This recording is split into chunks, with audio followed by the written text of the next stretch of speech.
Assalamualaikum warahmatullahi wabarakatuh. Hai teman-teman, jumpa lagi ya bersama aku. Di video kali ini aku akan membahas tentang THR atau tunjangan hari raya.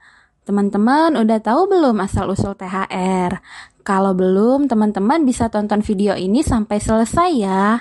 Tapi seperti biasa, sebelum lanjut jangan lupa subscribe ya dan nyalakan lonceng notifikasinya agar aku semangat dalam membuat video-video berikutnya.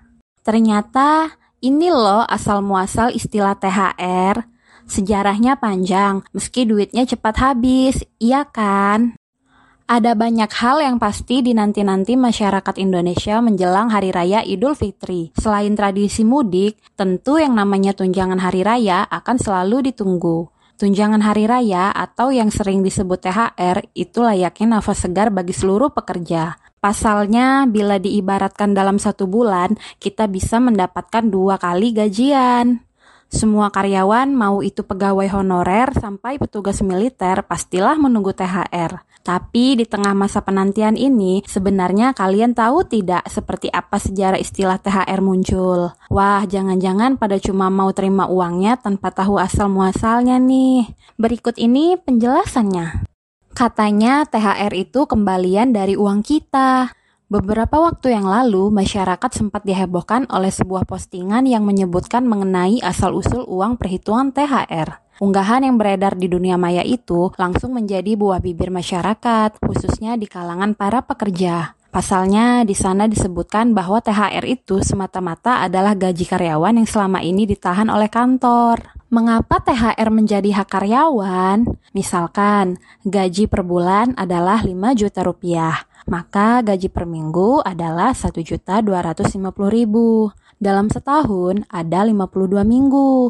Gaji 1 tahun dalam hitungan jumlah bulan mencapai 60 juta. Sedangkan gaji 1 tahun dalam hitungan jumlah minggu adalah 65 juta. Berarti terdapat selisih 5 juta. Inilah yang dijadikan THR atau gaji ke-13. Kalau melihat unggahan yang sempat sangat viral tersebut, memang benar bahwa THR itu semata-mata adalah hak kita. Namun, ternyata ada sejarah yang cukup rumit di balik tunjangan itu sendiri. THR ini awalnya digagas oleh Perdana Menteri sekaligus Menteri Dalam Negeri Indonesia ke-6, Sukiman Wirjosanjoyo. Pria yang sekaligus merupakan tokoh masyumi ini pada mulanya hanya memberi THR pada pegawai di akhir Ramadan untuk menyejahterakan PNS. Adapun nominal tunjangan yang diberikan sang Perdana Menteri saat itu adalah sebesar Rp125 sampai dengan Rp200. Jangan anggap nominal tersebut kecil ya, karena uang segitu sudah setara dengan 2 sampai 3 juta rupiah untuk sekarang.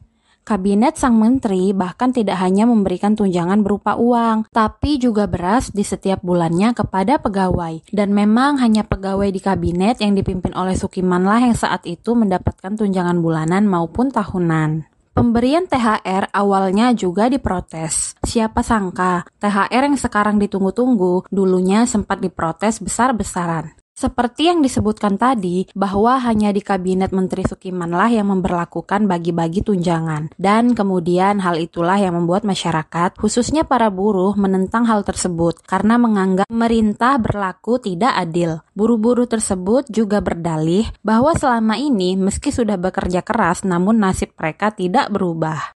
Kemudian protes pemberian THR di kabinet tersebut merembet pada aksi mogoknya para buruh. Belum lagi tudingan yang menyebutkan bahwa Sukiman bukan hanya ingin menyejahterakan PNS dengan THR, melainkan juga ada unsur politis di baliknya. Ada pendapat yang menyebutkan bahwa Sukiman ingin mengambil hati para PNS yang kala itu memang didominasi oleh kalangan ningrat sampai TNI. Namun lama-kelamaan sepertinya protes tersebut berbuah manis, karena dalam prakteknya, saat ini seluruh pekerja di Indonesia sudah mendapat bagian tunjangannya setiap menjelang hari raya.